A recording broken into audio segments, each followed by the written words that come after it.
Ya, ini sebenarnya bukan pertama kali terjadi demo yang dilakukan oleh ojol, dan terlepas dari suara yang paling nyaring di jalanan, ternyata kenyataannya di lapangan tidak selalu seragam. Aksi demo yang dilakukan sejumlah driver ojek online hari ini dengan mematikan aplikasi sebagai bentuk protes telah menjadi sorotan. Tapi pertanyaannya, benarkah semua pengemudi sepakat? Karena nyatanya sampai hari ini dan hari ini saya masih kedapatan Gojek. Tapi menurut saya pribadi nggak bisa kita bilang mereka yang beroperasi tidak solidaritas, tidak. Tapi ini kan masalah perut ya. Betul. Saya pribadi nggak sepakat dengan menyuruh untuk Anda tidak bekerja. Katakanlah saya menyuruh Akang nggak kerja, emang mau? Nggak mau dong, ya kan? Gimana pendapatnya?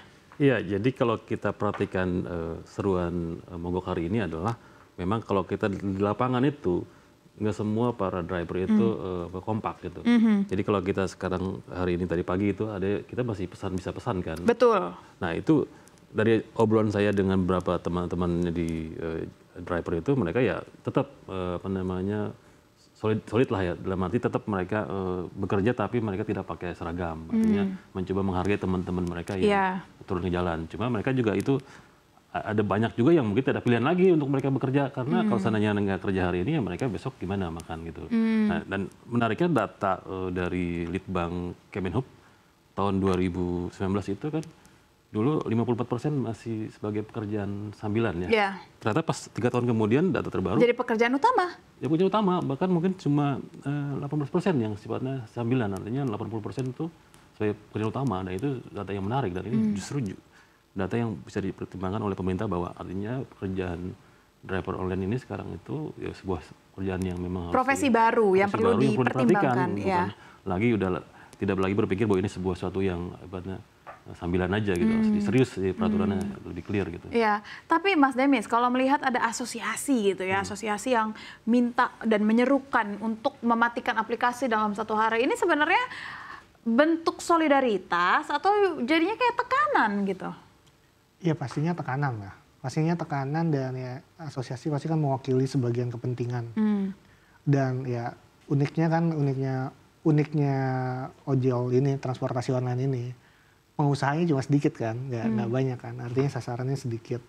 Ya tapi tentunya ya, karena profesi ini juga profesi yang istilahnya mereka nyebutnya mitra, fleksibel dan lain-lain, mungkin juga karena fleksibel ini juga nasibnya juga beda-beda mungkin. Nasibnya beda-beda, penghasilannya beda-beda, pendapatannya beda-beda, dan pendekatan mereka terhadap cara menaikkan penghasilannya juga beda. Jadi mungkin ini juga kenapa artinya ya, meskipun mereka bersyukur diwakili, tapi mereka juga ya yang namanya nyari ya harus kerja, ya memang harus kerja gitu ya. Oke, nah ada satu dari beberapa konten di media sosial gitu saya lihat ya, dia menyerukan bahwa mengatakan kenapa ojol ini sering demo karena ingin menyuarakan kesetaraan. Nah saya mau tahu dari Kang Hendra, maksudnya kesetaraan di sini apa? Apakah ini terkait dengan kemitraannya yang tidak setara antara driver dan juga aplikator, atau seperti apa? Ya, jadi kalau kita lihat amati demo-demo sebelumnya, mungkin beberapa tahun lalu, lebih gimana soal kepastian hukum mereka kan. Setelah pemerintah mencoba memberikan payung hukum soal masalah tarif, pengaturan soal mereka, sekarang udah bergeser bagaimana soal penegakan aturannya kan.